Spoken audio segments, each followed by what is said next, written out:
بسم اللہ الحمد للہ والصلاة والسلام علی رسول اللہ وعلی آلہ وصحبہ اجمعین اما بعد۔ ذکر کی اہمیت اور عام مسلمان سے لے کر خاص طلبہ، محدثین یا فقہا یا ائمہ سب کی حیات میں اور خاص طور پہ ایمانی حیات میں ذکر کی بہت عظیم اور خاص اہمیت ہے۔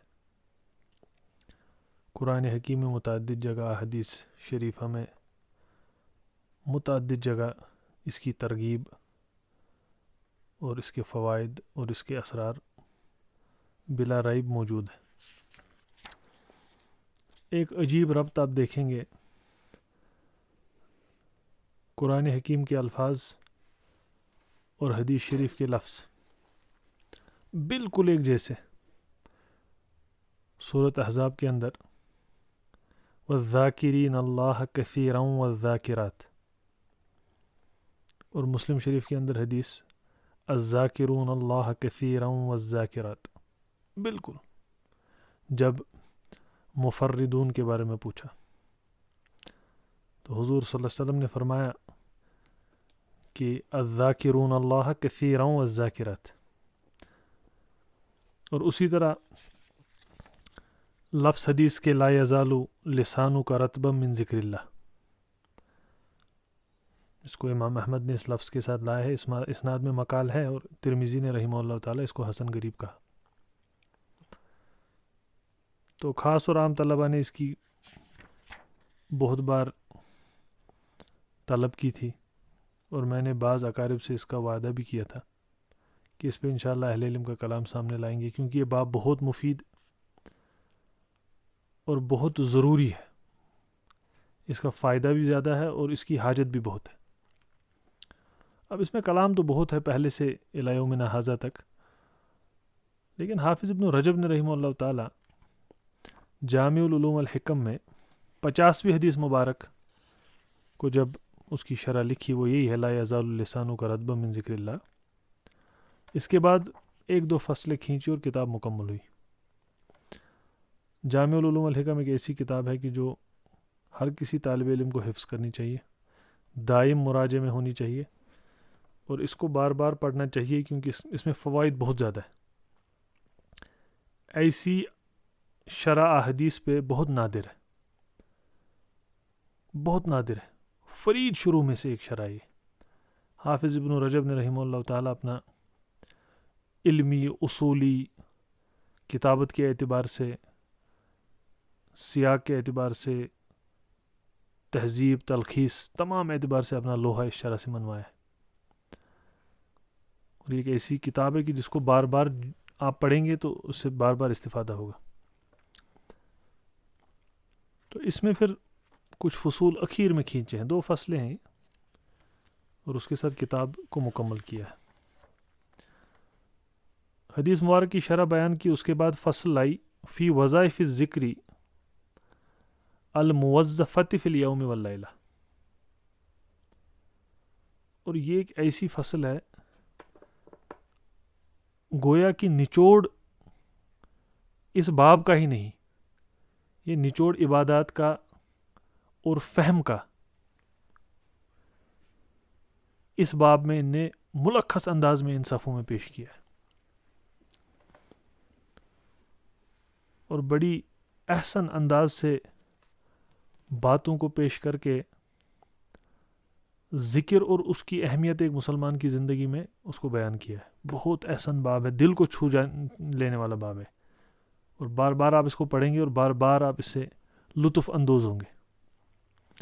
تو میں اسی کا آپ کے سامنے ملخص بیان کروں گا تاکہ ہم تمہید جو ہے ذکر کی اس کو دیکھ سکیں۔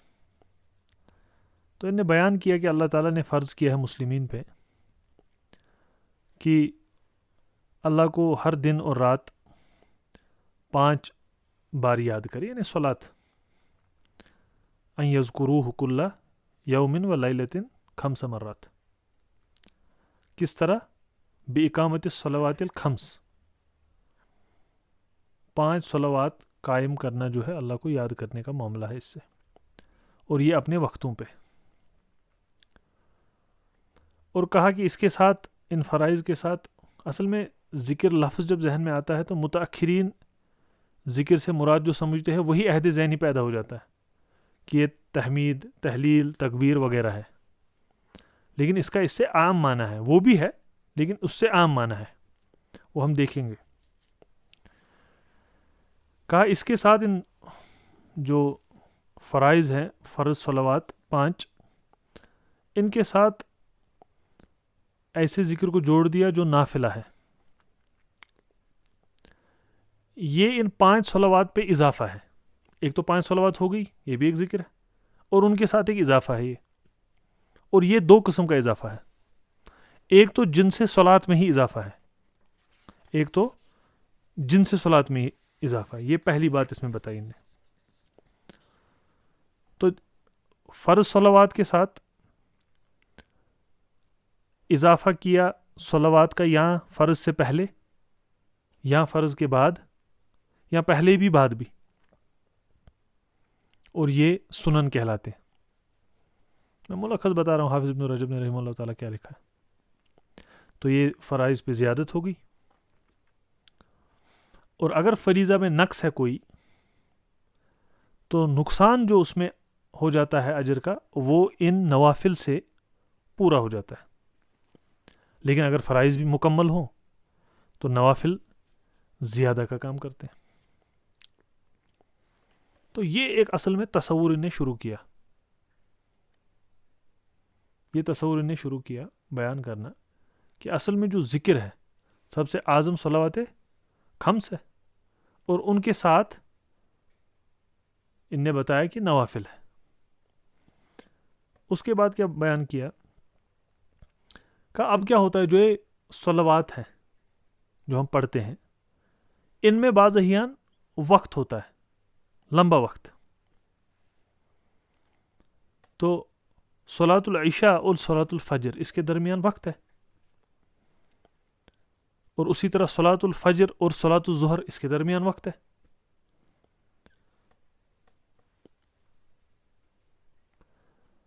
تو عشاء اور فجر کے درمیان وقت، فجر اور ظہر کے درمیان وقت،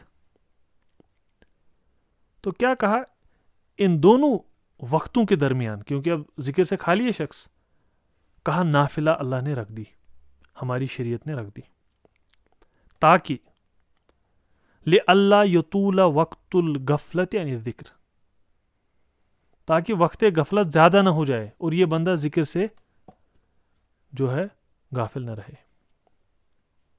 عشاء اور فجر کے درمیان صلاۃ وتر اور قیام اللیل رکھا، صلاۃ فجر اور صلاۃ ظہر کے درمیان صلاۃ الضحیٰ رکھی، تاکہ جو یہ ذکروں کے درمیان وقت ہے اس میں بیچ میں جو بندہ ہے وہ غافل نہ ہو جائے۔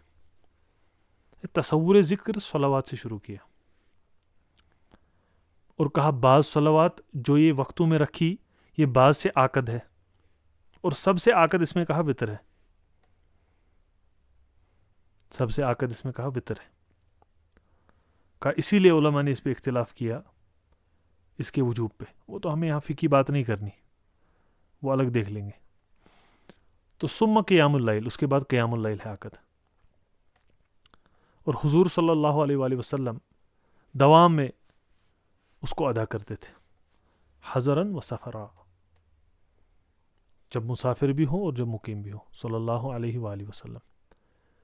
اس میں بھی فقہی بحث ہے ان کے حق میں اس کا واجب ہونا وغیرہ، وہ تو یہاں ہمارا بحث نہیں ہے۔ اس کے بعد صلاۃ الضحیٰ، اور اس میں بھی اختلاف بیان کیا کہ استحباب ہے مداومہ پہ کہ نہیں۔ بخاری شریف میں اس کے بارے میں آپ کو معلوم ہے صحابہ رضی اللہ عنہم اجمعین سے کیا منقول ہے، یہ بھی فقہی مبحث ہے، اس کا بھی یہاں پہ ہمارے بحث کرنے کا موضوع نہیں ہے۔ تو اس کے ساتھ حافظ ابن رجب رحمہ اللہ تعالیٰ فرماتے ہیں، اور ترغیب میں اس کے احادیث صحیحہ ہے، جیسے ابو ہریرہ رضی اللہ عنہ کی حدیث ہے۔ تو سمجھنے کی بات یہاں ہے کہ جب صلوات کے درمیان وقت لمبا ہو جائے تو غفلت طاری ہونے کا اندیشہ ہے، شارع نے اسی لیے بیچ میں اس میں صلوات رکھ دی، تو یہ ذکر کا سب سے اونچا قسم ہے۔ اور ترغیب ہوئی ہے وارد صلات کی عقیب زوال الشمس بھی، یہ بھی بیان کی کیونکہ پھر سے وقت لمبا ہو رہا ہے. اب یہ ہوگی ایک بات جو جنس الصلاۃ ہے. شروعات ہم نے کی اللہ جل وعلا کے ذکر کی صلوات سے.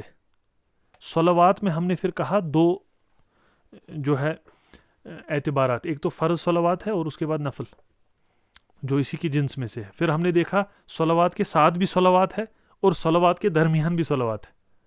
اب ہم دیکھ رہے ہیں ذکر باللسان. کہا یہ مشروع ہے فی جمیع اوقات، اور بعض احیان اس پہ زیادہ تاکید ہے. اب تاکید اس پہ کب ہے؟ عقیبہ الصلوات المفروضات، تو مفروض فرض صلوات کے بعد تاکید اس پہ زیادہ ہے. اور کہا اسی میں 100 بار اللہ کا ذکر ہوگا، اس میں تحمید بھی ہوگی، تکبیر بھی ہوگی اور تحلیل بھی ہوگی. اور وہی کہا ذکر 2 صلوات کے بعد جن کے بعد تطوع نہیں ہے. 2 صلوات ایسی ہیں جن کے بعد صلات نہیں ہے، فجر اور عصر. تو اس میں کہا ذکر جو ہے صلاۃ الفجر سے لے کر جب تک سورج چڑھ جائے، اور عصر سے لے کر جب تک ڈوب جائے. دیکھیے آپ شارع کی آپ ترتیب دیکھیے. کسی صلات کے بعد صلات ہے، جس کے بعد صلات نہیں ہے اس کے بعد صلات ہے نہیں، اس میں ذکر کی تفضیل ہے. اور یہ وقت فجر اور وقت عصر جو ہے افضل اوقات نہار ہے للذکر. بعد صلاۃ الفجر جب تک طلوع ہو جائے اور بعد صلاۃ العصر جب تک غروب ہو جائے سب سے افضل وقت ہے ذکر کے لیے. اسی لیے اللہ تعالیٰ نے مواضع من القرآن اس کی ترغیب کی ہے. وَسَبِّحُوهُ بُكْرَةً وَأَصِيلًا. اسی طرح وَاذْكُرِ اسْمَ رَبِّكَ بُكْرَةً وَأَصِيلًا وَسَبِّحْ بِالْعَشِيِّ وَالْإِبْكَارِ. اسی طرح مختلف آیات حافظ ابن رجب نے رحمہ اللہ تعالیٰ پیش کی جس میں ان 2 اوقات کا ذکر ہے. قبل طلوع الشمس تو سیدھے ہی سورہ قاف میں وَسَبِّحْ بِحَمْدِ رَبِّكَ قَبْلَ طُلُوعِ الشَّمْسِ وَقَبْلَ الْغُرُوبِ. طلوع شمس اور غروب کی سیدھے بات آ گئی. اور کہا افضل جو اس وقت ان 2 اوقات میں کیا جاتا ہے وہ ذکر ہے. اور فجر اور عصر پہ ہی اختلاف ہے نا، افضل الصلوات کون سی ہے؟ تو عصر ہے اندل اکثر کہ افضل سب سے صلات عصر ہے. اور یہ کہہ رہے ہیں کہ افضل صلوات ہے، ان کے بعد ذکر بھی کیا ہے. اور وہی کہا کہ ان دونوں کے بارے میں کہا کہ یہ سب سے افضل صلوات ہے، اور جو ان پہ محافظہ کرے وہ جنت میں چلا جائے گا. اور اس کے بعد آتا ہے پھر اوقات ذکر، وہ سب سے اچھا کون سا ہے؟ رات کا. اور اسی لیے کہا، اسی لیے ان وقتین کے بعد قرآن حکیم نے تسبیح لیل اور صلاۃ لیل کا ذکر کیا. بات سمجھ آ رہی ہے نہیں آ رہی؟ اور یہ بات ہم دیکھیں گے بھی آگے جب ہم دیکھیں گے کہ قرآن حکیم نے کس طرح ترغیب ذکر کی ہے. جب اللہ تعالی نے فرمایا بالغدو والآصال ولا تکن من الغافلین. اب یہ آپ کو ذکر کے اوقات بھی سمجھ آ گئے، صلات کے اوقات بھی سمجھ آ گئے، اس کے درمیان بھی صلات سمجھ آ گئی. دیکھیے آپ پورا دن دیکھیے آپ اہل ایمان کا کیسا ہے. پھر کہا اب جب ہم ذکر مطلق بیان کرتے ہیں، جب ہم ذکر کو استعمال کرتے ہیں مطلقاً، اس میں داخل ہے صلات بھی، تلاوت قرآن بھی، تعلم یعنی قرآن کو سکھانا، قرآن حکیم کو سکھانا، علم حاصل کرنا، اس میں تسبیح بھی داخل ہے، تکبیر بھی داخل ہے، تحلیل بھی داخل ہے. تو ذکر میں سب کچھ آئے گا. اس ضمن میں ہمارا یہاں پہ جمع ہونا، درس کو کرنا، سننا، یہ بھی ذکر ہے. تو کہا فقہاء کرام بعض کے نزدیک ترجیح ہے تلاوت کو تسبیح پہ فجر اور عصر کے بعد. کیا کہہ رہے ہیں؟ بعض فقہاء کرام کے نزدیک جن نے تلاوت کو تسبیح پہ ترجیح دی ہے، کس کے بعد؟ فجر اور عصر. پہلے وقت بتایا، اب اس میں ذکر بتایا، پھر بتائیں گے سب سے اچھا ذکر کون ہے. اوزائی رحمہ اللہ تعالیٰ سے لایا، ان نے کہا کہ ہدی جو تھی، ہدیہم یعنی صحابہ کی، سلف کی، ذکر اللہ، ان کی ہدی تھی اللہ کا ذکر کرنا. اور اگر قرات بھی کوئی کر لے ٹھیک ہے. تو کہہ رہے ہیں ظاہر لگ رہا ہے اوزئی کے قول سے کیا کہ ذکر ہی افضل ہے اس میں تلاوت سے. واضح. لیکن بعض فقہائے کرام نے ترجیح تلاوت کو دی. لیکن یہاں پہ اب کیا بتا رہے ہیں کہ اس میں تلاوت کو ترجیح دی تھی ان نے، لیکن ذکر ہی اس میں افضل ہے. اسی کی طرف اشارہ ہے ان کا. اس طرح اسحاق رحمہ اللہ تعالی سے لایا تسبیح عقیب جو المکتوبات ہے 100 بار، کہا کہ یہ تلاوت سے بہتر ہے اس وقت میں. یعنی صلوات کے بعد 100 بار تسبیح پڑھنا بہتر ہے کس سے؟ تلاوت سے. اور کہا پھر اذکار اور ادعیہ جو معصورہ ہے یعنی نبی صلی اللہ علیہ وسلم صبح اور شام کے وقت وہ تو کثیرہ جداً ہے. اور شام کا وقت قبل غروب الشمس ہے. بعض فقہا نے کہا ظہر کے بعد ہی ہے، بعض نے کہا عصر کے بعد ہے. اور فجر کا آپ کو پتہ ہے فجر کے بعد طلوع شمس سے پہلے. اب دیکھیے یہ دن کی بات ہو گئی واضح، اس میں ذکر کوئی نے ترجیح دے دی، لیکن بعض فقہائے کرام نے وہ بھی کہا ہے. اور اس میں فوائد میں جب ہم دیکھیں گے اور اسرار میں انشاءاللہ تعالی تب آپ اہل علم سے جو ہے عظیم فوائد اس میں دیکھیں گے. کہا اور بین العشاءین مغرب اور عشاء ان دو صلوات کے درمیان جاگنا اور ان دو صلوات کے درمیان صلات پڑھنا اور ذکر کرنا اس کی بھی بہت ترغیب ہے. اور وہی کہا تاخیر عشاء الی ثلث اللیل، جیسے احادیث صحیحہ اس پہ دلالت کرتے ہیں. اور کہا کہ یہ اس طرح ہونا چاہیے ثلث اللیل تک صلات چلی جائے اخیر میں، تاکہ کیا ہو افضل وقت میں آپ یہ صلات پڑھو، اور اس درمیان تو ویسے ہی منشغل ہو گئے بذکر. اور وہی کہا وہ یشتغل منتظرہ یا منتظر حاضی الصلاۃ، جو اب انتظار کرنے والا ہو اس صلات کا وہ اس وقت کیا کرے؟ صلات ذکر کرے اور انتظار صلات کا فی المسجد کرے. الحمدللہ طلبہ کے یہاں بھی رہا ہے ذوق یہ کہ مغرب سے عشاء تک جب بھی اللہ توفیق دے بیٹھ جاتے ہیں بفضل اللہ. اور اگر پھر عشاء پڑھ لے اس کے بعد سننا جو اس کی رواتب ہے پڑھ لے، یا وتر اسی وقت پڑھ لے یا قبل نوم پڑھ لے، یا اس کو جو ہے تہجد کے لیے رکھ دے. تو یہ بھی آ گیا اب مغرب سے عشاء تک کا وقت. اور پھر جب سونے کے لیے آ جائے تو نوم جو ہے طہارت پہ اور ذکر پہ، یعنی وضو کی حالت میں سوئے، ذکر کرے یہ بھی مستحب ہے. تسبیح کرے، تکبیر کرے، حمد پڑھے 100 بار، جیسے حضور صلی اللہ علیہ وآلہ وسلم نے علی اور فاطمہ رضی اللہ عنہما کو سکھایا. اور یہ چھوڑے نہ. اور آپ کو پتہ ہے کس قدر علی رضی اللہ عنہ نے اس تسبیح کو پکڑا رکھا تھا. اور اذکار واردہ جو حضور صلی اللہ علیہ وسلم سے مروی ہے سونے سے پہلے وہ پڑھ لے. اور کہا اس کی انواع بھی متعددہ ہے، اس میں تلاوت قرآن ہے، ذکر اللہ ہے، اور اسی پہ سو جائے. اب جب جاگ جائے اور جب بھی یہ پلٹے سوتے ہوئے تب بھی اللہ کا ذکر کرے. تو جب جاگ جائے تب بھی اللہ کا ذکر کرے. اس میں کچھ ذکر نے بیان کیے ہیں اور اس کی بھی فضیلت بیان کی. اب آپ دیکھیں سونا جاگنا اٹھنا سب میں. اس کے بعد جب جاگے اس پہ ذکر پڑھے، جیسے کچھ اذکار نے بیان بھی کیے، جیسے الحمدللہ الذی احیانی بعد ما اماتنی والیہ النشور وغیرہ. یہ اذکار تو پتہ ہی ہے. اور اگر اس کے بعد یہ اٹھا تہجد کے لیے وضو کرے اور جو حضور صلی اللہ علیہ وسلم سے مروی ہے وہ پڑھ لے، اور تہجد کو مکمل اپنا کرے استغفار سے سحر کے نزدیک، کیونکہ مستغفرین بالاسحار کی مدح آئی ہے. اور جب فجر ہو جائے 2 رکعت پڑھ لے پہلے، اس کے بعد جا کے جماعت میں صلاۃ الفجر پڑھ لے، پھر ذکر میں بیٹھ جائے کب تک؟ طلوع شمس تک. تو یہ بات آ گئی یہاں پہ انہیں بیان کیا فمن کانا حالہ علی ما ذکرنا. اب جس کا یہ حال ہوگا جو ہم نے بیان کیا ہے، لم یزل لسانہ رطبا بذکر اللہ، اس کی زبان تو ہمیشہ تر رہے گی اللہ کے ذکر سے. اور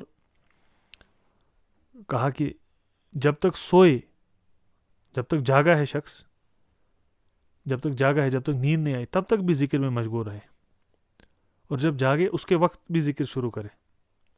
اور یہ دلیل ہے اس کے صدق محبہ کی.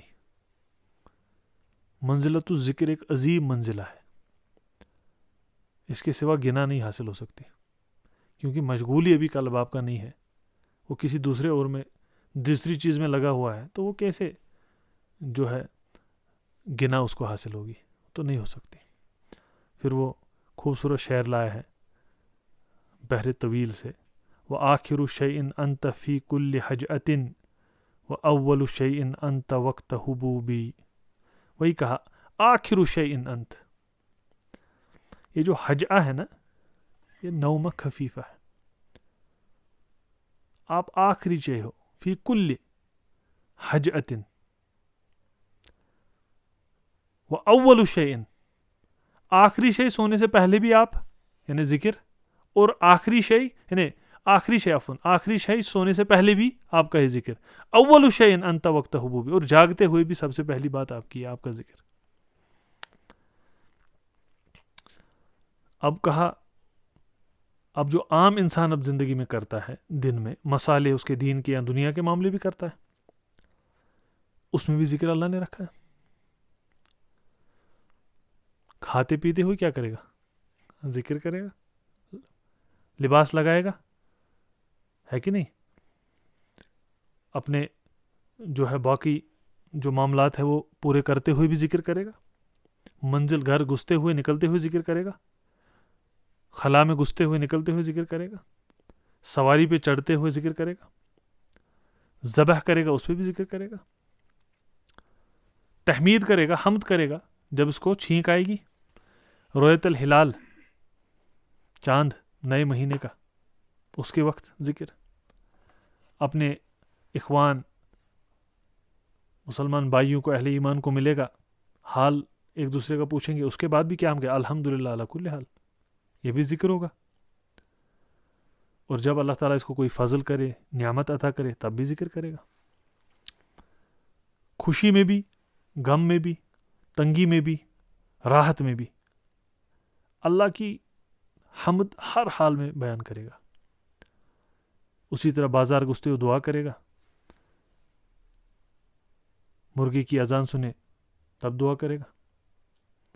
یہ حافظ ابن رجب بیان کر رہے ہیں، ساری چیزیں ترغیب میں ہے سب. اسی طرح یہ گرجنے کو سنے گا بادلوں تب کرے گا. بارش ہوگی تب کرے گا. ہوا تیز چلنے لگی تب کرے گا، ہے کہ نہیں؟ یہ پھل جو ہی چڑھنے لگے تب کرے گا. مصائب دنیاوی آئے، اس کو کوئی اور مسئلہ آ جائے تب کرے گا. خروج سفر کرے کے وقت دعا کرے گا. نزول منزل جب سفر سے واپس آئے گا تب دعا کرے گا، ہے کہ نہیں؟ غصہ آئے گا اس کو تب کیا کرے گا؟ تعوذ کرے گا. خواب میں کچھ برا دیکھے گا تب بھی ذکر کرے گا. کتے کو، گدے کو آواز کرتے ہوئے دیکھے گا تب بھی ذکر کرے گا. اور عظیم بات کہی، استخارہ بھی کرے گا. عند العزم، جب اس کو عزم چاہیے استخارہ کرے گا. علی ما لا یظہر الخیرۃ فی، جس میں اس کو سمجھ نہیں آ رہا کہ میں کیا کروں، اس میں استخارہ کرے گا. استخارہ کی بہت اہمیت ہے. پتہ نہیں آج کل اس میں سستی آ گئی. ہر کسی بات جس میں ایک انسان کو لگے کہ میں اس میں فیصلہ نہیں لے پا رہا ہوں، تو مشروع ہے استخارہ. اور حدیث شریف کے لفظ کیا ہیں؟ ہمیں استخارہ اسی طرح سکھایا جاتا جس طرح قرآن کی کوئی صورت سکھائی جاتی تھی. حتیٰ کہ اپنے طلبہ میں سے وہ گئے تھے ایک بڑے محقق ہیں ان کے پاس، تو وہاں ایک طالب علم آیا تھا. اس نے ان سے پوچھا تھا کہ میں فلاں کے پاس پڑھنے جانا چاہتا ہوں، لیکن یہ مسائل ہے کچھ ان کے. تو ان نے ان کو کہا تھا آپ استخارہ کر لیں، یاد ہوگا. دیکھیے، تو استخارہ کی بہت اہمیت ہے، بہت اہمیت. اسی طرح توبہ، یہ تو واجب ہی ہے. استغفار من الذنوب، چھوٹے بڑے پورا واجب ہے. اور جو اس پہ بھی، اس کا بھی محافظہ کرے، وہی کہا لم یزل لسانہ رطبا بذکر اللہ فی کل احوالہ. آپ دیکھیے جدول کیسا بنایا ان نے، کیسی تعبیر دے دی، اور کس طرح سلیس انداز سے ان کو یہ بات سمجھ آئی ہے. اور کس خوبصورت انداز میں ان نے اس کو بیان کیا. تو یہ اہمیت ہے ذکر کی، اور یہ ذکر کا مقام ہے اہل ایمان کی زندگی میں. اب طلبہ جب پڑھ رہے ہوں، مراجعہ کر رہے ہوں، حفظ قرآن، حفظ احادیث، فہم، وہ سارا ذکر میں داخل ہے. اس کے ساتھ نوافل میں کوتاہی نہ کریں، اکثار کرے نوافل کا جتنا ہو سکے. مسجد میں قبل الصلاۃ جانے کی عادت بنائیں. اگر صلاۃ کا وقت ایک وقت ہے اس سے پہلے چلے جائیں، ذکر کریں، دعا کریں، بین الاذانین دعا کریں. کسی بھی موقع کو چھوڑے نہ، کسی بھی فرصت کو چھوڑے نہ، کیونکہ آپ کو نہیں پتہ. حتیٰ کہ جب یہ بیان کیا جاتا ہے کہ جب دعا آپ کریں، آپ پہلے اپنے لیے کریں پھر دوسرے کے لیے. اس کی کیا حکمت اور علت بتائی جاتی ہے؟ اہل علم نے کیا اس کی وہ بتائی ہے، اس کے پیچھے کیا راز ہے؟ کہا کیا پتہ یہی وقت ہو جب دعا قبول ہو جائے. بات سمجھ آئی؟ تو یہ عمومی فوائد ہے اور یہ عمومی مبحث ہے کس کے؟ ذکر کے. یہ نے بیان کی. اس کے ساتھ علامہ ابن قیم نے رحمہ اللہ تعالی مدارج کے اندر بھی اور جلاء الافہام کے اندر بھی اس کے بارے میں بعض فوائد بیان کیے ہیں، اور وہاں پہ بیان کیا ہے کہ وابل الصیب جو ان کی مشہور کتاب ہے، جس سے انشاءاللہ تعالی ہم استفادہ کریں گے، اور میں بعض اس سے آپ کے سامنے فوائد پیش کروں گا انشاءاللہ تعالی. یہ مدارج کے اندر فرماتے ہیں رحمہ اللہ تعالی کہ میں نے قریب ذکر کے 100 فائدے اپنی کتاب وابل الصیب میں بیان کیے ہیں. قریب 100 فائدے. تو یہاں پہ آپ یہ بھی سمجھ لیں اس بات کتاب کا ہونا. تو وابل ان نے مدارج سے پہلے لکھی ہے، تو عربی میں الوابل الصیب کہیں گے نا. اب اردو میں تو ہم وابل الصیب ہی کہتے ہیں. ایک تو اس بات ہو گئی. تو مدارج علامہ ابن قیم رحمہ اللہ تعالیٰ کی کتاب ہے. عظیم محقق تھے امت کے عظیم محققین میں سے ایک علامہ ابن قیم تھے رحمہ اللہ تعالیٰ. تو اس بات بھی کتاب کی ہو گئی. کہا 100 فائدے میں نے وہاں ذکر کیے، اور اسرار جو ذکر ہے وہ بھی، اور عظیم نفع اس کا، اور اس کے ثمرات میں نے وہاں بیان کیے. اور ہم نے وہاں کہا ہے کہ ذکر جو ہے وہ 3 اقسام پہ مشتمل ہے. ایک تو اللہ کے اسماء و صفات کا ذکر، ان کا معنی، اور اللہ پہ ثنا ان سے، اور توحید اللہ کی ان سے سمجھنا. دوسرا امر اور نہی، حلال الحرام. اور تیسرا اللہ کی نعمتیں، اللہ کے فضل، اللہ کے احسان جو بندے پہ ہے. یہ 3 قسم کے بیان کیے یہاں پہ. اس کو وابل میں محقق نے جب ذکر کے 2 انواع بیان کیے، وہاں فہرست یا حاشیے میں بھی لائے، تو احسن طرح بیان کیا ہے. یہ 3 ہو گئے انواع: اسماء و صفات، امر اور نہی، حلال الحرام، اللہ کی نعمتیں، اللہ کے احسان جو بندے پہ ہیں، ہے کہ نہیں. اور اس تیسرے والے میں 3 انواع بیان کیے ہیں. ایسا ذکر جس پہ قلب اور لسان دونوں ہوں، جو قلب اور لسان دونوں پہ مشتمل ہو، یہ پہلا ہے. اور دوسرا درجہ ہے صرف جو قلب سے ہو. یاد رکھیے دوسرا درجہ ہے. تیسرا درجہ ہے جو صرف زبان سے ہو. قلب دوسرا ہے، زبان تیسرا ہے. اب آپ خود کہیں ہمارے اذکار کس درجے کے ہوتے ہیں، بس غور اس پہ کریں. یہاں یہ 3 کہیں، مکمل 3 کہیں نا، تیسرے کے 3 اقسام پھر بتائیں. اور جلا کے اندر ان نے جو ذکر کے انواع کھینچے ہیں، اس میں اسماء و صفات اور ثنا، اللہ کی ثنا اسماء اور صفات سے. اور تسبیح دوسرا، تحمید اور تکبیر، تحلیل اور تمجید. تسبیح، تکبیر، تحمید، تحلیل، اس کو کہا یہ غالب استعمال ہے ذکر عند المتاخرین. اسی کو متاخرین ذکر کہتے ہیں، ہے کہ نہیں؟ تسبیح کو، تحمید کو، تمجید کو. یہ 2 ہو گئے. تیسرا احکام، اوامر، نواہی، اور کہا یہی ذکر اہل علم ہے. کہا بلکہ یہ تینوں اذکار جو اقسام ہیں یہ اللہ کا ذکر اس طرح اہل علم کرتے ہیں. یہ تینوں چیزیں آ گئی. اور کہا سب سے افضل ذکر جو ہے اللہ کا ذکر کرنا بے کلامی ہی. کہا ومن افضل الذکر، افضل ذکر میں سے وہ کون سا ہے؟ ذکرہ بکلامی ہی، کیونکہ اللہ تعالیٰ نے جل وعلا کیا فرمایا؟ ومن اعرض عن ذکری، ومن اعرض عن ذکری. اور کہا کہ یہاں پہ ذکر کیا اپنا کلام جو انہیں نازل کیا اپنے رسول پہ صلی اللہ علیہ وآلہ وسلم. اور کہا پھر ذکر میں اللہ کے آتا ہے دعا، استغفار اور تضرع الیہ، یہ بھی آتا ہے. کہا یہ 5 انواع ہے ذکر کے. یاد رکھیں مدارج میں 3 بتائیں، میں نے کہا یہ حاشیے میں بھی محقق نے لکھا ہے، کہا 3 بتائیں اور یہاں پہ 5 بتائیں. یہ سمجھ آیا کس کس اعتبار سے ذکر کی بات ہوئی ہے. یہ ایک بات دیکھنی ضرور، اس میں بھی انشاءاللہ جو فوائد باقی مذکور ہے وہ انشاءاللہ ہم دیکھیں گے. لیکن اس سے پہلے انہیں مدارج کے اندر، اور آپ کو تو معلوم ہی ہے مدارج کا جو ہے معاملہ کتاب کا اور اس کا مرتبہ کیا ہے، اس میں منزلت الذکر میں انہیں بیان کیا ہے کہ یہ روح الاعمال الصالحہ ہے. اور اگر عمل جو ہے ذکر سے خالی ہو جائے یہ گویا کہ ایک ایسا جسم بن جائے گا جس کی روح نہیں ہے. اور کہا جو ذکر ہے قرآن میں 10 اعتبار سے مذکور ہے، یاد رکھیے گئے، بہت مہم ہے منزلت الذکر میں. ایک تو امر ہے ذکر کا، ٹھیک. دوسرا نہی عن ضدہ، النہی عن ضدہ، یعنی غفلہ اور نسیان، اس سے نہی.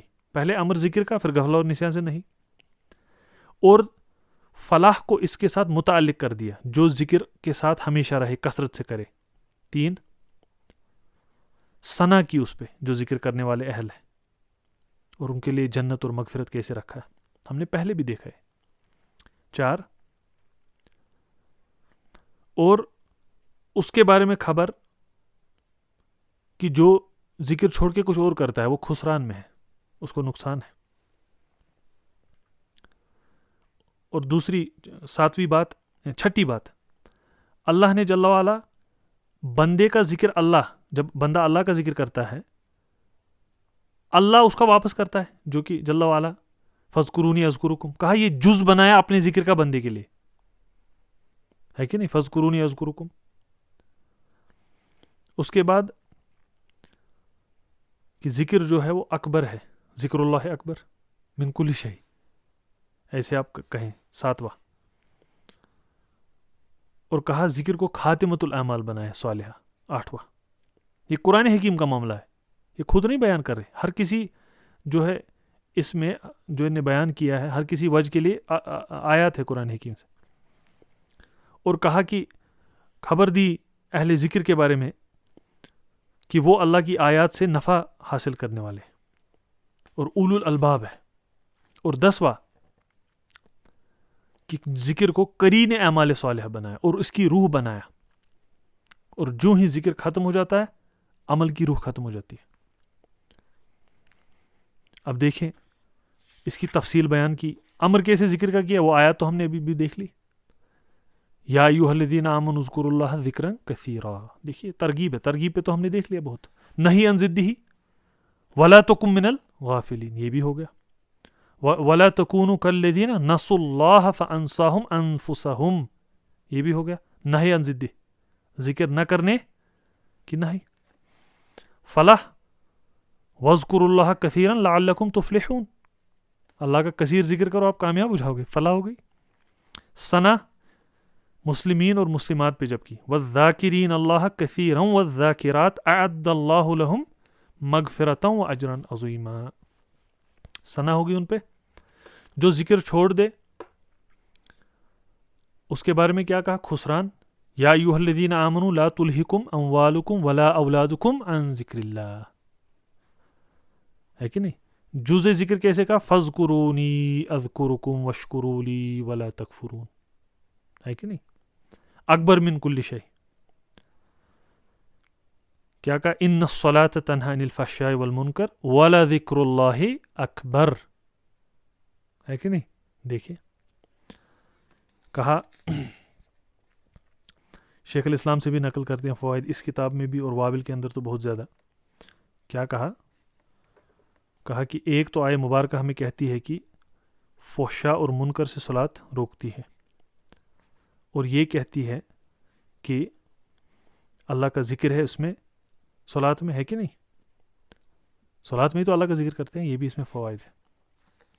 اور ختم اعمال کیا کہا؟ وَلِتُكْمِلُوا الْعِدَّةَ وَلِتُكَبِّرُوا اللَّهَ عَلَى مَا هَدَاكُمْ.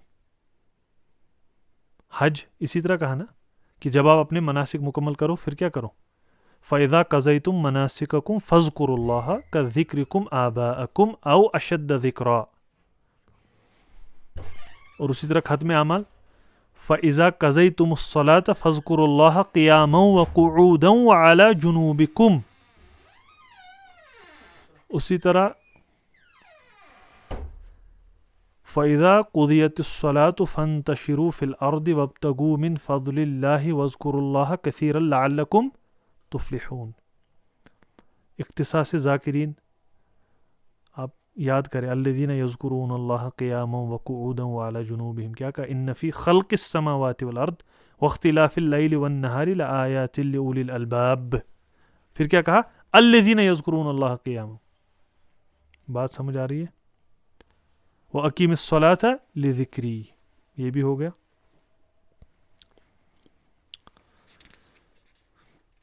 اس کے بعد بعض فوائد شیخ الاسلام سے وغیرہ بھی ذکر نے کیے ہیں.